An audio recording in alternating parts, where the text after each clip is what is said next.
Trump menjelaskan dalam operasi penangkapan Maduro, pasukan khusus Amerika Serikat menyerbu fasilitas-fasilitas militer Venezuela.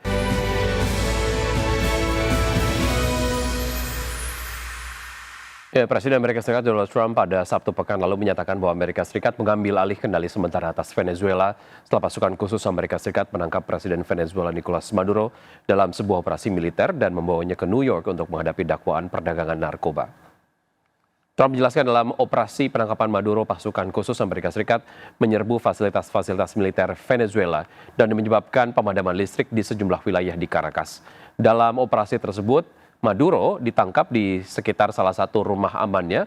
Maduro dan istrinya Cilia Flores kemudian dibawa ke kapal Angkatan Laut Amerika di lepas pantai Venezuela sebelum diterbangkan ke Amerika Serikat pada Sabtu malam. Selanjutnya Trump mengatakan sebagai bagian dari pengambil alihan Venezuela, perusahaan-perusahaan minyak besar asal Amerika Serikat akan masuk ke Venezuela yang tercatat sebagai negara dengan cadangan minyak terbesar di dunia untuk memperbaiki infrastruktur minyak yang telah lama rusak parah. Maduro and Flores have been indicted in the Southern District of New York.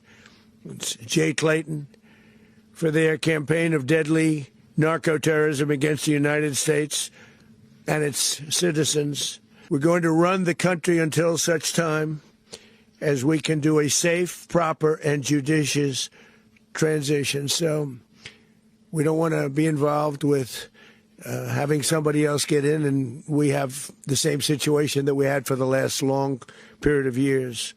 So we are going to run the country until such time as we can do a safe, proper, and judicious.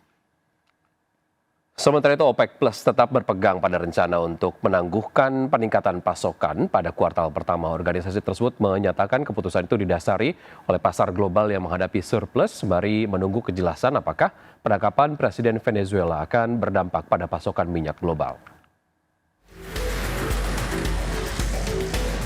OPEC Plus tetap berpegang pada rencana untuk menangguhkan peningkatan pasokan pada kuartal pertama.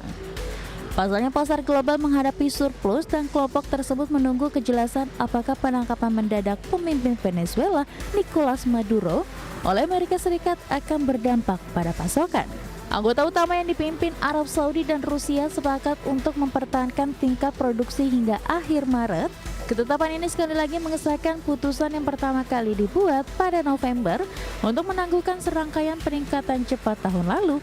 Pada delegasi mengatakan mereka tidak membahas Venezuela selama konferensi video 10 menit tersebut dan bahwa masih terlalu dini untuk menilai bagaimana merespons situasi yang sedang berlangsung. Organisasi negara-negara eksportir minyak dan mitranya menghadapi berbagai tantangan. Harga minyak mentah mendekati level terendah dalam 4 tahun dan perkiraan meluas bahwa melimpahnya pasokan dan lesunya permintaan akan memicu kelebihan pasokan yang memecahkan rekor. Gejolak besar akhir pekan lalu di negara anggota Venezuela merupakan titik tekanan geopolitik terbaru dalam serangkaian peristiwa dari Rusia hingga Yaman yang juga mengaburkan prospek ke depan. Berbagai sumber, IDX Channel.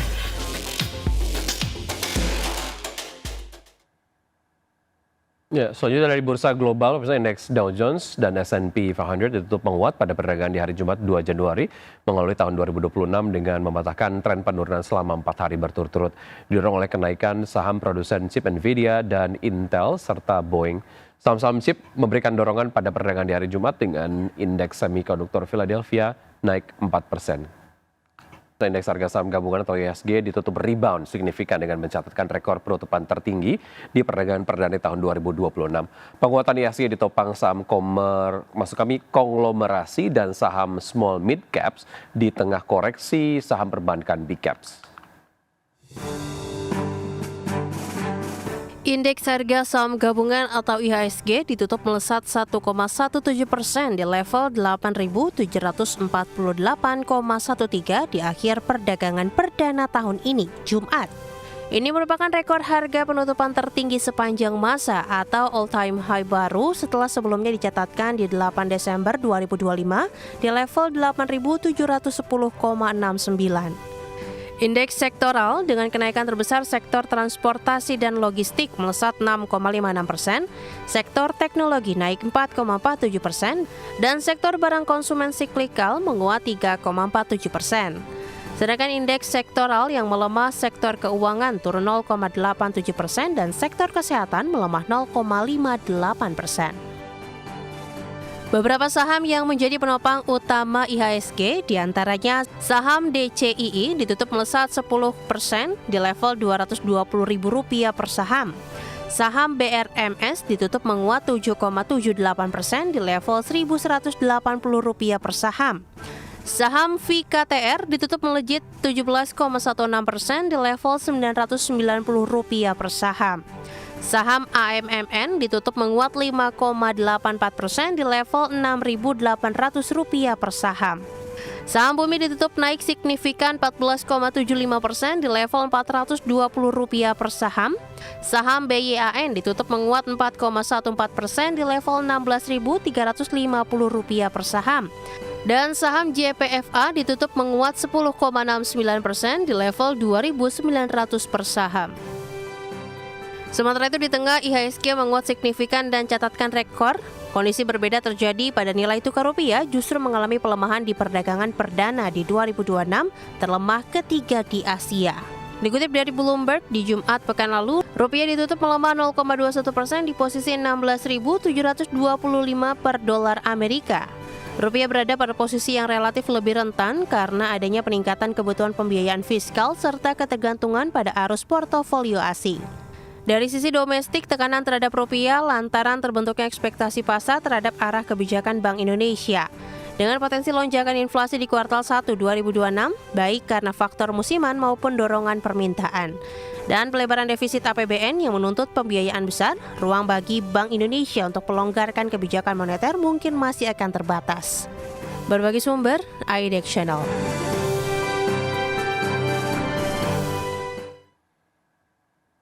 PT Alam Tree Resources Indonesia Tbk telah menetapkan kurs sebesar Rp16.720 per dolar Amerika untuk dividen interim tahun buku 2025. Investor akan mendapatkan dividen tunai senilai Rp145,14 per saham dengan total keseluruhan dividen tunai interim mencapai Rp4,18 triliun. PT Alam Tree Resources Indonesia Tbk telah menetapkan kurs dividen sebesar Rp16.720 per dolar Amerika untuk dividen interim. Alhasil investor akan mendapatkan dividen tunai senilai Rp145,14 per saham. Sekretaris Perusahaan PT Alam Tree Resources Indonesia Tbk, Maharani Cindy menjelaskan, kurs yang digunakan untuk pembagian dividen interim tahun buku 2025 mengacu pada kurs tengah Bank Indonesia tanggal 2 Januari 2026. Dengan demikian, jumlah keseluruhan dividen tunai interim yang akan dibagikan dalam mata uang rupiah adalah sebesar Rp4,18 triliun. Sebelumnya, manajemen perseroan telah mengumumkan pembagian dividen interim sebesar 250 juta dolar Amerika yang bersumber dari laba bersih tahun buku 2025 yang berakhir pada 30 September 2025. Manajemen menjelaskan bahwa pembagian dividen interim tersebut telah sesuai dengan keputusan direksi yang disetujui Dewan Komisaris pada 17 Desember 2025. Adapun dividen tunai interim akan dibayarkan dalam mata uang rupiah dengan mengacu pada kurs tengah Bank Indonesia pada 2 Januari 2026 sebagai dasar konversi. Manajemen ADRO akan mengumumkan kurs konversi tersebut melalui situs web Bursa Efek Indonesia dan situs resmi perseroan. Berbagi sumber, IDEX Channel.